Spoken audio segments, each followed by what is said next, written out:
Hai Tribuners, kita udah memasuki 10 hari terakhir di bulan Ramadan. Jadi kurang lebih sekitar 7 harian lagi kita sudah masuk ke 1 Syawal atau merayakan Hari Raya Idul Fitri. Nah, buat umat muslim itu mengejar malam Lailatul Qadar itu bener-bener sangat ampuh banget gitu ya. Sangat ramai-ramai yang dikerjakan sama umat muslim. Lalu apa saja sih sebenarnya amalan-amalan sunnah di saat malam Lailatul Qadar? Di Tribun News Style kali ini Hakim bakal ngasih tahu ke kamu amalan-amalan apa aja yang perlu kita siapkan untuk mendapatkan Lailatul Qadar. Perlu kita ketahui ya teman-teman, teman-teman maksudnya, setiap muslim itu pasti menginginkan mendapat malam Lailatul Qadar gitu ya. Pada 10 malam terakhir bulan Ramadan, kita tuh sebagai umat muslim dianjurkan untuk memperbanyak ibadah, memperbanyak amalan-amalan dan lain sebagainya. Seperti apa sih bacaan-bacaan pada malam Lailatul Qadar? Ini Hakim mengutip dari Instagram @bimaislam. Lailatul Qadar itu berada di bulan Ramadan pada 10 hari terakhir, yang mana sesuai dengan hadis yang diriwayatkan oleh Imam Ahmad, Lailatul Qadar itu berada di bulan Ramadan pada 10 hari terakhirnya, yaitu malam ke-21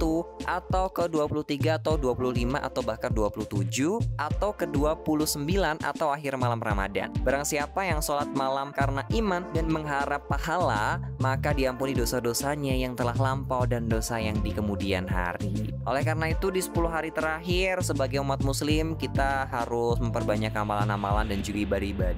Ini Hakim mau kasih tahu kamu dulu ya. Doa malam Lailatul Qadar itu berbunyi Allahumma innaka afuwun karim tuhibbul afwa fa'fu anna, yang artinya ya Allah, sesungguhnya Engkau zat yang maha pengampun lagi maha pemurah, senang pada ampunan, maka ampunilah kami wahai zat yang maha pemurah. Ini doa yang bisa kita ucapkan saat menggapai atau beribadah di setiap malam-malam ganjil di 10 hari terakhir bulan Ramadan. Dan ada beberapa amalan-amalan sunnah yang bisa kita lakukan di malam Lailatul Qadar. Yang pertama itu adalah melakukan sholat atau melaksanakan sholat nih ya teman-teman. Dalam pencarian malam Lailatul Qadar itu kita sebagai seorang muslim dianjurkan untuk memperbanyak sholat malam, kayak sholat tarawih, sholat taubah, sholat tasbih, sholat tahajud, sholat hajat hingga sholat witir. Nah, barang siapa yang melaksanakan sholat pada malam Lailatul Qadar karena iman dan mengharap pahala dari Allah Subhanahu wa taala, maka dosa-dosanya yang telah lalu akan diampuni. Ini berdasarkan penjelasan hadis Bukhari nomor 1901. Dari hadis itu juga kita mengetahui kalau melaksanakan sholat pada malam Lailatul Qadar itu bisa memperoleh pahala dan ampunan yang sungguh berlimpah. Selain melaksanakan sholat, kita juga dianjurkan untuk membaca Al-Quran. Ya namanya saja bulan Ramadan ya, bulan diturunkannya Al-Quran, kita harus memperbanyak diri membaca Al-Quran. Dan salah satu ibadahnya itu emang di malam-malam terakhir bulan Ramadan itu membaca Al-Quran, termasuk saat kita ingin menggapai malam Lailatul Qadar. Kemudian itikaf. Itikaf ini adalah amalan Lailatul Qadar yang bisa dilakukan setiap malam. Itikaf ini adalah berdiam diri di dalam masjid dengan syarat tertentu dan niat beribadah semata-mata hanya untuk Allah Subhanahu wa taala. Ini adalah momen di mana umat muslim itu bisa lebih mendekatkan diri kepada Allah Subhanahu wa taala serta bermuhasabah atau introspeksi diri terhadap perbuatan yang dilakukan selama ini. Kemudian yang keempat ada bersolawat. Itu di malam Lailatul Qadar 10 hari terakhir kita diminta atau disunahkan untuk perbanyak solawat kepada Rasul kita, Nabi kita, Nabi Muhammad SAW.